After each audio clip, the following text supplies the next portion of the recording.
ओम नमः शिवाय भक्तों, आप सभी को हरियाली तीज की हार्दिक शुभकामनाएं। हमारी भारतीय मान्यताओं के अनुसार हरियाली तीज का पर्व बहुत ही धूमधाम से मनाया जाता है।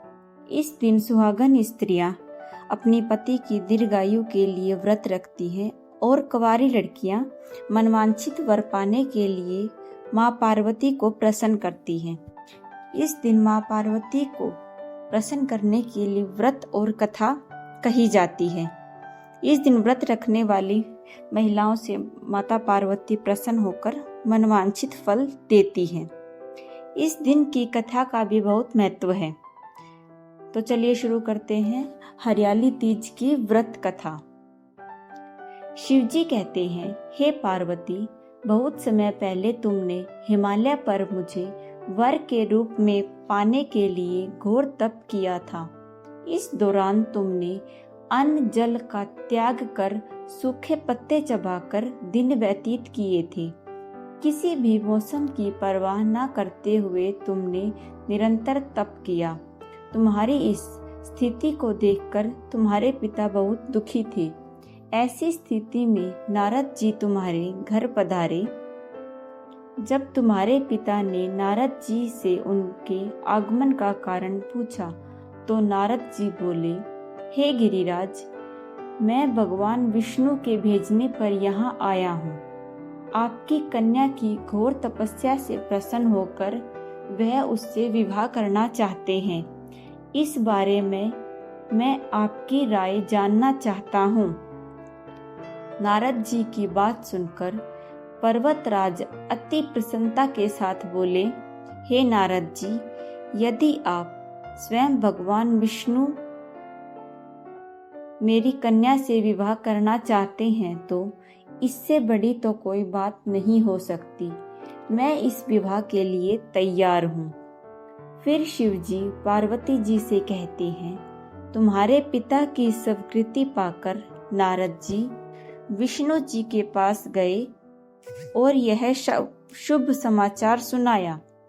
लेकिन जब तुम्हें इस विवाह के बारे में पता चला तो तुम्हें बहुत दुख हुआ। तुम मुझे यानी कैलाशपति शिव को अपना पति मान चुकी थी।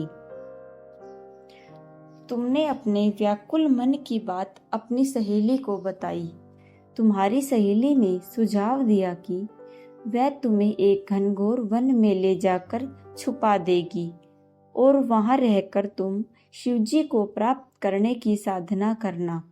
इसके बाद तुम्हारे पिता तुम्हारे घर में न पाकर बड़े चिंतित और दुखी हुए। वह सोचने लगे कि यदि विष्णु जी बारात लेकर आ गए और तुम घर में ना मिली तो क्या होगा। उन्होंने तुम्हारी खोज में धरती पाताल एक करवा दिया, लेकिन तुम कहीं ना मिली। तुम वन में एक गुफा के भीतर मेरी आराधना में लीन थी। भाद्रपद तृतीय शुक्ल को तुमने रेत से एक शिवलिंग का निर्माण कर मेरी आराधना की, जिससे प्रसन्न होकर मैंने तुम्हारी मनोकामना पूर्ण की। इसके बाद तुमने अपने पिता से कहा कि हे पिताजी, मैंने अपने जीवन का लंबा समय भगवान शिव की तपस्या में बिताया है और भगवान शिव ने मेरी तपस्या से प्रसन्न होकर मुझे स्वीकार भी कर लिया है। अब मैं आपके साथ एक ही शर्त पर चलूंगी कि आप मेरा विवाह भगवान शिव से ही करेंगे। पर्वतराज ने तुम्हारी इच्छा स्वीकार कर ली और तुम्हें घर वापस लाकर कुछ समय बाद विधि विधान से हमारा विवाह करवा दिया। भगवान शिव ने इसके बाद कहा कि हे पार्वती, तृतीया को तुमने मेरी आराधना करके जो व्रत किया था उसी के परिणाम स्वरूप हम दोनों का विवाह संभव हो सका। इस व्रत का महत्व यह है कि मैं इस व्रत को पूर्ण निष्ठा से करने वाले प्रत्येक स्त्री को मनवांछित फल देता हूँ। भगवान शिव ने पार्वती जी से कहा कि इस व्रत को जो भी स्त्री श्रद्धापूर्ण संपन्न करेगी उसे तुम्हारी तरह अटल सुहाग प्राप्त होगा। ओम नमः शिवाय। यह थी हरियाली तीज की कथा। ऐसी और अनेक धार्मिक कथाओं के लिए हमारे चैनल के साथ बनी रही। चैनल को लाइक, शेयर और सब्सक्राइब करना बिल्कुल ना भूलें।